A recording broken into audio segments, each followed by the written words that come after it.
Functional range conditioning, hip CARs, controlled articular rotations. We do hip CARs daily to ensure the health, mobility, and longevity of the hip joint itself. You'll want to give yourself a little bit of room to move around so that you can move your leg fully while doing this. And other important factor here is that this is not a balancing exercise. Although it will require a little bit of balance, I'm not going to do this freestanding in the middle of the room without these poles in this case. So you can stand with your hand holding the couch, holding a table against the wall, holding a squat rack or a weight rack, so that you're not trying to challenge your balance per se while doing this. We're trying to challenge the rotation of the hip joint. To ensure that I do my hip CAR properly, I will need to tighten my body up very firm so that I'm not tilting my spine, pitching my pelvis, rotating my pelvis, that it is only moving my hip. And you'll see that this is challenging for me. I've done these for years and it is still a challenging movement, which means it's probably something I need to do regularly. I'll begin by planting these poles down nice and firm so that as I go through my hip CAR, I can squeeze into these poles and create a nice point of balance here. I'm going to begin my hip CAR by bending my knee and lifting my knee as high as I can up towards my chest and the ceiling. This is called bent knee hip flexion. From here, I'm going to rotate my leg, bringing my shin over towards the middle and the ankle over towards the other leg. This is called external rotation.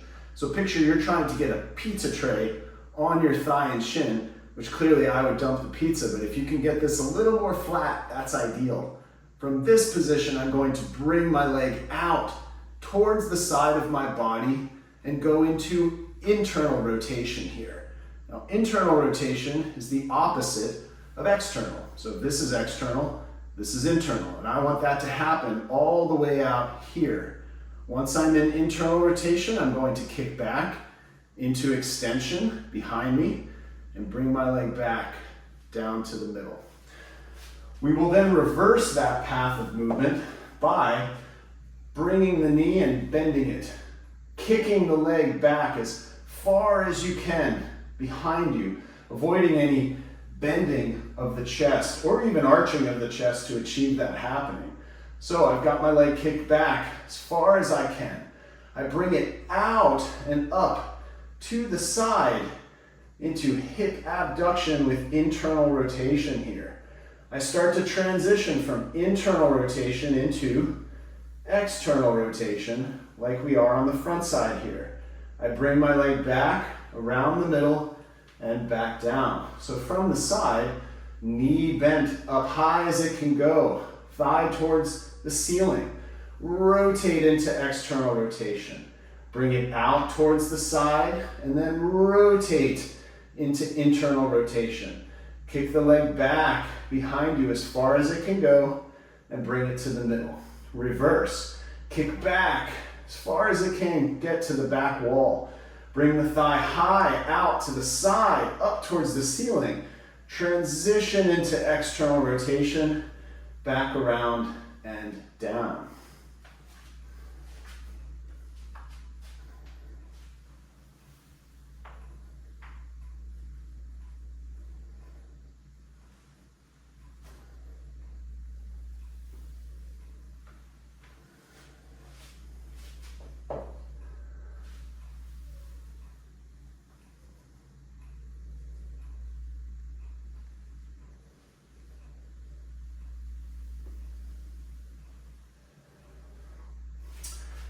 One thing to notice when you do your hip CAR is that if you start to cramp in the side tissues of the hip while doing this, that's not particularly unusual when you first learn how to do this. All that's telling us is your hip is not used to this position and these rotations. Now, as we're trying to bring it through the largest amount of rotation as we can do, some of those muscles are not going to be used to doing that. Do not let that deter you from doing this. As you practice these daily, you will find that those cramp-like sensations start to decrease as you adapt that hip tissue into this full range of motion.